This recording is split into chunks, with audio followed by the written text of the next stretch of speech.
Well, I told you all the other day that I lost my seed starting spot. You know, sometimes you lose your spot, but this is why.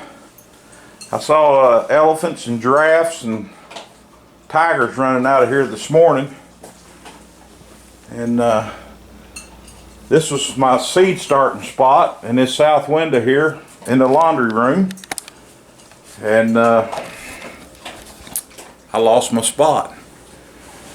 So guys got to do something when he loses his spot. You know, it's kind of like losing your closet, or you lose your space, you lose a drawer or something in the house. You guys know what I'm talking about. But anyway, I had to do something. If I was going to start seeds, I had to have a new spot. So I come up with a plan, and I implemented the plan, and today I'm gonna kind of show you what I set up in a different spot than this spot. It's not a south facing window, but it's a west facing window. And the way I've got it set up, you don't really need a window anyway. So let's go look and see what we got, and I'll show you the onions that we planted the other day. Alright, this is my office. Don't look at the mess.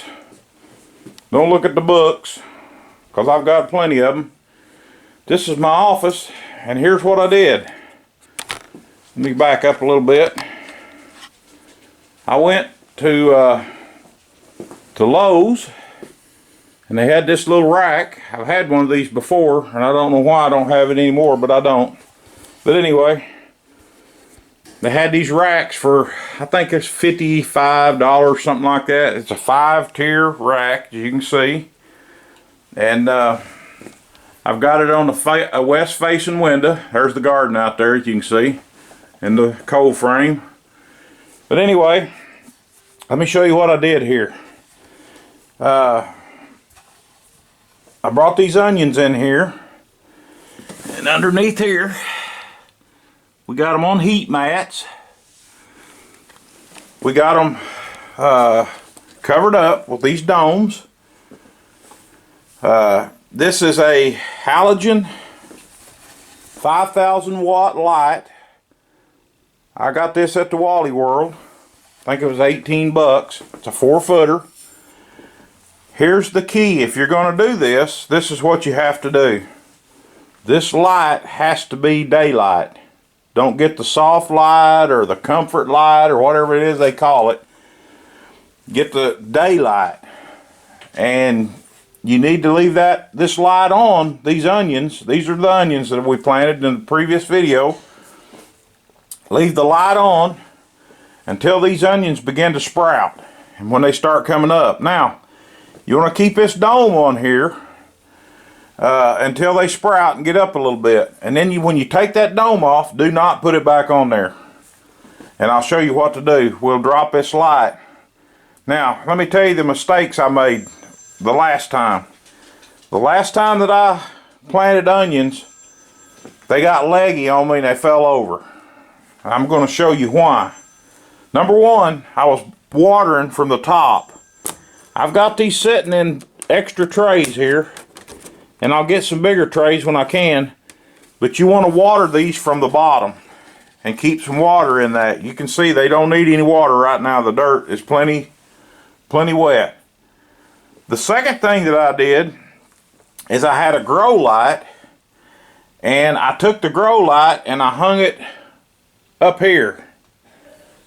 When these start coming up, you want to make sure that you turn that light on, that light's on, and you leave it on until they start coming up. What I've read is this, is if you do not have that light on, when those seeds break the ground, the first thing they do is look for light, because light is life to them. Hey, the light is life for us as well. His name is Jesus, and he's the light of the world. But anyway, I got to preaching. I ain't got to preach in a day or two. Anyway, they're going to start looking for light. So what you want to do with this light, I've got it up pretty high now.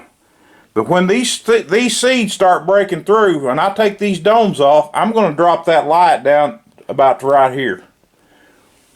Because they'll start reaching for light. They'll start growing for the light. Just like we ought to grow, we ought to reach for the light. But you want to drop that light. That was the second mistake I made. And my onions got leggy, and they were reaching for light. And I get that, I understand that. And I've read up on this now, and I understand what's going on. So we got heat mat under here. It's heating from bottom. We got a heat mat underneath both of them. Heating from the bottom. We got plenty of moisture in there. We'll add some water later in a few days when it needs it. But that's my setup. Now, when I plant my tomatoes and my peppers and things like that in about a month, because we're about a month out from planting the stuff like that, and I'm going to plant a few more things in here to get them started. But in about a month, I'll get me another light. I'll hang it down here. I'll do the same thing that I did here. By that time, I can take these bottom mats off because they won't need the bottom heat. They'll be up and growing on their own. But that's my setup. I wanted to show that to you since I ran out of my last setup and didn't have a place to go. So sometimes you just got to make your own place. But that's my setup for this year. Hopefully next year I have a greenhouse. But we'll see about that. But that's my garden setup, my seed starting setup. Pretty simple. Didn't cost me very much. It's very reasonable, and anybody can do it. You don't need the fancy shelf. If you've got a shelf, just put a shelf in there. That's all you need. But that's what I wanted to show you. Quick video today, and just wanted to show you my setup, and I told you I would, so I did. So hey, thanks for watching. Appreciate y'all coming by. See you on the next one.